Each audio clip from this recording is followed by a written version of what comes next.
Medchal BSP అభ్యర్థి నక్కా ప్రభాకర్ ప్రచారంలో దూసుకుపోతున్నారు. అందులో భాగంగా ఈరోజు మేడ్చల్లో భారీ బహిరంగ సభ నిర్వహించడం జరిగింది. ఈ సభకు మాయావతి ముఖ్య అతిథిగా కూడా పార్టిసిపేట్ చేయడం జరిగింది. అయితే ప్రచారానికి సంబంధించి ఏ విధంగా ఉందనే విషయానికి సంబంధించి మనతో పాటు మాట్లాడడానికి నక్కా ప్రభాకర్ ఉన్నారు. వారిని అడిగి పూర్తి వివరాలు తెలుసుకున్నాం. సార్ చెప్పండి, ప్రచారం ఎట్లా జరుగుతుంది? మీకు మీతో పాటు ఇంకెవరెవరు ప్రచారంలో పాల్గొంటున్నారు? మాతో పాటు మేడ్చల్లో ఈరోజు బహుజన సమాజ్ పార్టీ జాయిన్ అయిన తర్వాత వేలాది మంది యువకులు మొట్టమొదటి వేసే ఓటు విద్యార్థులు యువకులు మాత్రము వందలాది మంది, సుమారు ఒక 60-70 వేల మంది ఈ వారం 10 రోజులు జాయిన్ అయ్యారు. తమ్ముళ్ళు తప్పకుండా మీరు మొట్టమొదటి ఓటు విఘ్నేశ్వరునికి వేయాలి. తమ్మి మీరు 100 సంవత్సరాలు చల్లగా ఉంటారు. ఈసారి ఫస్ట్ ఓటు అందరూ అన్నా మేము విఘ్నేశ్వరునికి వేస్తున్నామన్నా, ఏనుగు గుర్తుకు వేసి నేను గెలిపిస్తామని చెప్పేసి అని కూడా వేలాది మంది మన కార్యకర్తలు ఇలా మా కాన్సెన్స్ ఉన్నటువంటి కాన్సెన్స్లో బహుజన సమాజ్ పార్టీ మొత్తం పక్కపోయింది. ఏ ఊళ్ళో అయినా బహుజన సమాజ్ పార్టీ, ఇలా Congress party, TRS party, BJP పార్టీలు అన్నీ గలదైపోయినాయి. వాళ్ళు ముగ్గురు కూడా ఈరోజు మా స్థానికులు గారు, వాళ్ళు వేరే ప్రాంతం నుంచి వచ్చినటువంటి వ్యక్తులు. కాబట్టి ఈరోజు నిజ స్వరూపం సూచించిన మా మేడ్చల్ ప్రజానికం కూడా, మేడ్చల్ ప్రజల యొక్క మనోభావాలు కూడా తప్పకుండా అలా తెలుసు.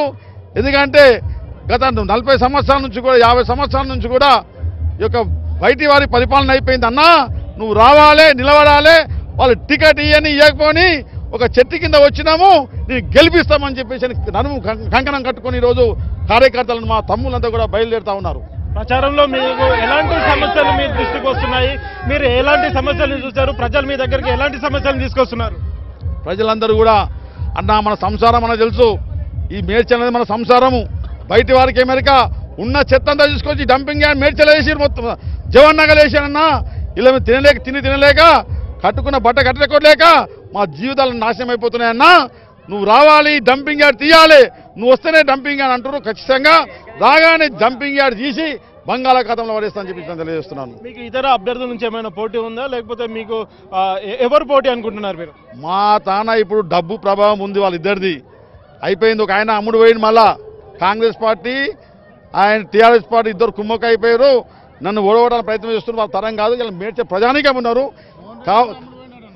అందరూ అయిపోయింది, ముక్తం అయిపోయారు. ఖచ్చితంగా రేపు రాబోయే ఎలక్షన్లో వీళ్ళకి బుద్ధి చెప్పేది ఖాయము, ఈ పార్టీలకు బుద్ధి చెప్పేది ఖాయము. వీళ్ళని మా ప్రాంతం నుంచి తరిమేది ఖాయం.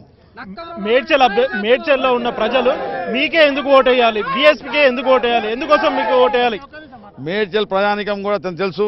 మా స్థానికుడు షామిడిపేట మండలం బొమ్మరాజపేట గ్రామ స్థాయి నుంచి గ్రామ వార్డు మెంబర్గా, సర్పంచ్గా, జెడ్పీటీసీగా 2.5 సంవత్సరాలు ఒక 2,200 ఓట్లతో గతంలో ఓడిపోవడం జరిగింది.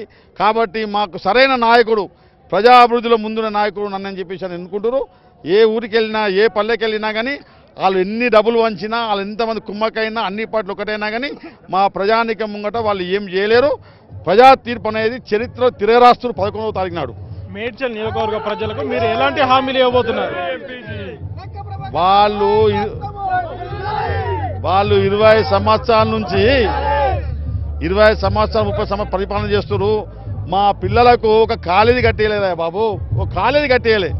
మా విద్యార్థులకు చదువుకోనికి హైదరాబాద్ ఎక్కడో కూతురు, ఏ మండలం పోయినా ఒక డిగ్రీ కాలేజీ లేదు. చాలా బాధాకరము. ఎన్నో సమస్యలు ఉన్నాయి. ఆ సమస్యలన్నీ నెరవేరాలంటే తప్పకుండా నువ్వు రావాలని చెప్పేసి అని మా ప్రజా పిలుపుకి నేను బయలుదేరుతా ఉన్నాను. ఏది ఏమైనా కానీ మేడ్చల్ నియోజకవర్గంలో చాలా సమస్యలు ఉన్నాయని చెప్పేసి, దీనికి సంబంధించి మేడ్చల్లో తాను అభ్యర్థిగా గెలుపొందితే ఖచ్చితంగా సమస్యలన్నీ పరిష్కరిస్తాను, తాను పక్కా లోకల్ అని చెప్పేసి నక్కా ప్రభాకర్ చెప్తున్నారు. కెమెరా మనోహర్తో సుధీర్, ఎన్టీవీ, హైదరాబాద్.